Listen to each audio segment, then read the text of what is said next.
Explosions rumbled through the night after Israel declared war on Hamas on Saturday. Hamas, a militant group from Gaza, coordinated an unprecedented attack early Saturday on Israel by land, air, and sea, shocking the country and the world. מה שקרה היום לא נראה בישראל, ואני אדאג שזה לא יקרה יותר. נכה באימת חורמה, וננקום בעוצמה על היום השחור הזה שהם עוללו למדינת ישראל ולאזרחיה. And a senior official in Hamas said Saturday's attacks are only the beginning of the conflict. The country right now is just going into fight mode, survival mode. Though Israel and Hamas have been entangled in a decades-long conflict in Gaza, here's why this attack is different and what it could mean for Israelis and Palestinians.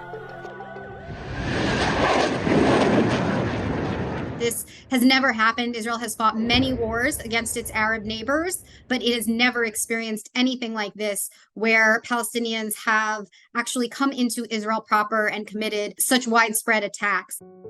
Hamas says it is dedicated to building an independent Palestinian state. The group controls the Gaza Strip, a densely populated Palestinian enclave that, for years, has been under Israeli blockade.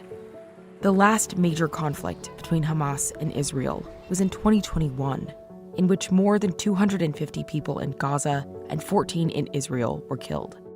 The attacks only stopped after 11 days, when Egypt brokered a ceasefire. Is most interesting is that in recent months, I would say that Israel has actually described Hamas as being somewhat more reasonable and more of a partner than some other elements within Palestinian society. And so it seems that whatever message they were sending to the Israelis, it was very clearly deception. Saturday's attack holds deep significance for Israel, as the country has just marked 50 years after the Yom Kippur War. It was October 6th, which is an attack that was launched against Israel by Syria, Egypt, and several other Arab countries, and in which Israel was completely unprepared, had a very similar experience. They were caught off guard. Though caught by surprise, Israeli soldiers fought Saturday evening to regain control and expel militants from local towns and villages. החמאס פתח במלחמה אכזרית ומרושעת. אנחנו ננצח במלחמה הזאת. אבל המחיר כבד מנשוא. Rockets fired from Gaza lit up the sky Saturday night. Israeli forces used their Iron Dome air defense to intercept and destroy the rockets. The death toll from the initial attack remains unclear, as Israel scrambles to assess the situation. The UN said at least 20,000 people in Gaza have been displaced from their homes as of Saturday. Just considering the fact that something like this is completely unprecedented, I would expect them to use all their resources, ground, air, and it's going to be devastating for the people of Gaza.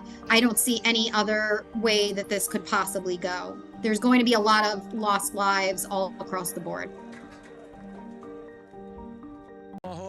Palestinian militants from the armed group Hamas launched a surprise coordinated attack on Israel by land, sea, and air on Saturday morning. With hundreds killed, the attack is the largest and deadliest in years and prompted an Israeli declaration of war. Here's how it unfolded. At around 6:30 a.m., the attack began with a barrage of rockets. Shortly after the first reports of rocket fire, Hamas fighters entered Israel near the Kerem Shalom crossing, an important checkpoint between Israel and Gaza. The video released by Hamas shows its fighters breaching the border fence and attacking the military base there.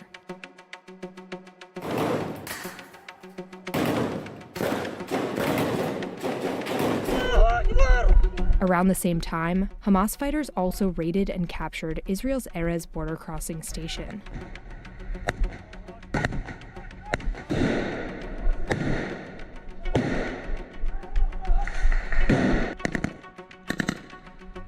Targeting checkpoints like these enabled Hamas to neutralize clusters of Israeli forces and spread into nearby towns with less resistance. By 7:30 a.m., Israelis began seeing groups of Palestinian militants arriving in towns and cities. The incursion fanned out into 9 towns near the border with Gaza. In the city of Sderot, Palestinian militants clashed in the streets with Israeli police and military.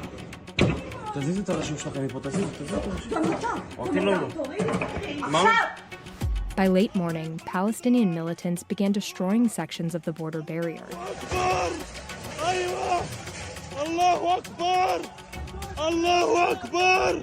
What started as a small penetration of the Israeli border became a wide-open corridor.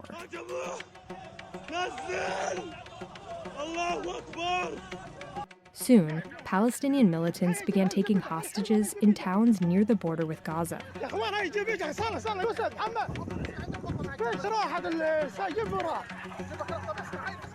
Many hostages were taken back to Gaza and driven through the streets.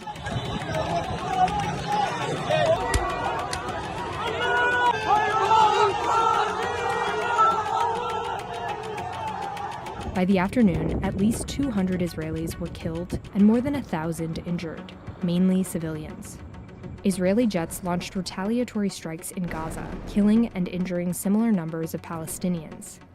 Hamas said their attacks were only the beginning of a long war